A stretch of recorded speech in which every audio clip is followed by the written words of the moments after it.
Most people think burnout is about overwork, and it's not. After 20 years in corporate leadership, I've seen what really drains mid career professionals, and it's not what you think. Today, we're going to uncover the hidden reason why so many experienced and capable professionals hit a wall, and what you can do to avoid it, escape it, or bounce back from it. Because once you see the real cause, you can stop blaming yourself and start making smarter decisions about where you go next.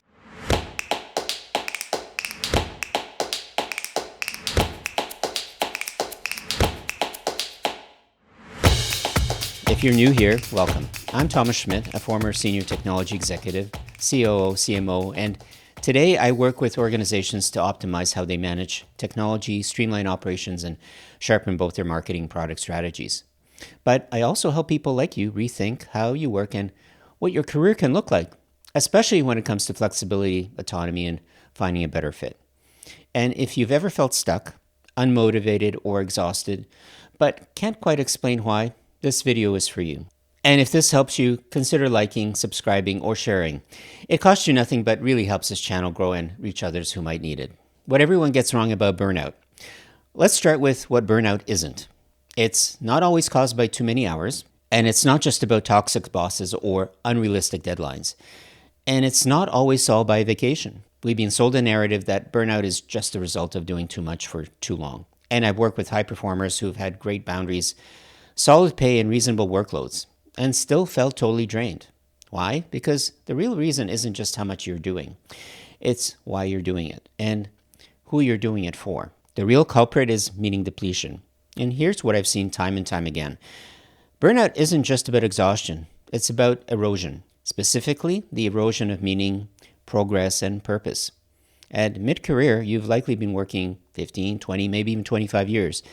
You've climbed the ladder and you've played the game, and one day you look around and think, this can't be it. The promotions don't feel exciting anymore. The meetings feel repetitive, and the wins don't feel like wins anymore. And slowly, without even realizing it, your career becomes a treadmill. One where you're still running, but you're not getting anywhere that matters, at least to you.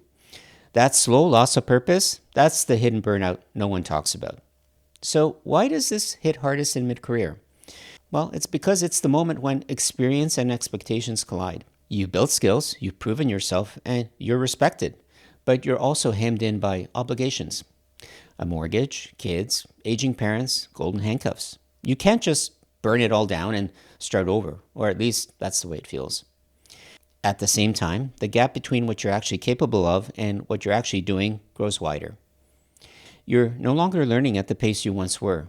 Your creativity feels stifled. You're solving the same problems you solved 5 years ago, but with more meetings and less joy. And deep down, a question starts forming.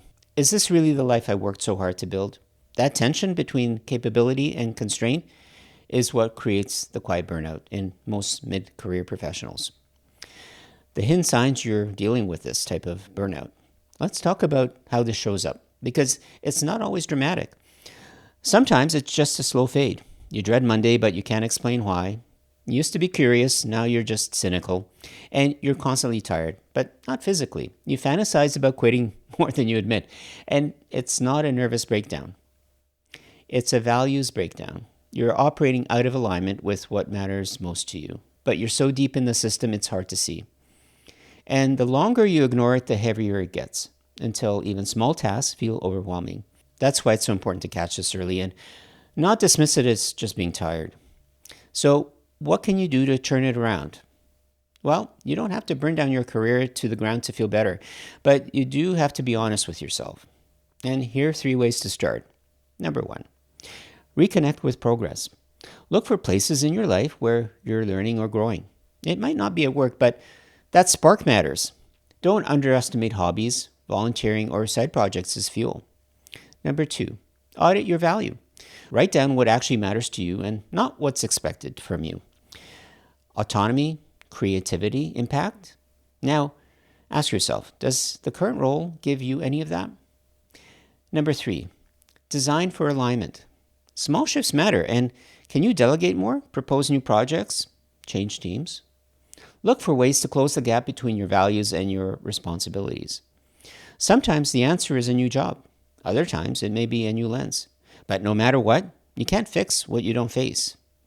Mid-career burnout isn't just a personal failing. It's a signal. It's a sign that it's time to redesign your career around who you are now, not who you were 15 years ago. You're not broken, you're simply evolving. And once you see the real cause of your burnout, you can start making smarter, braver, and better choices. If this episode helped you, please hit that like button and share it with a friend. And subscribe for more weekly insights on how to grow, evolve, and show up as your best self. Until next time, take care, be kind to yourself, and keep leaning into what makes you strong. And I'll see you in the next one.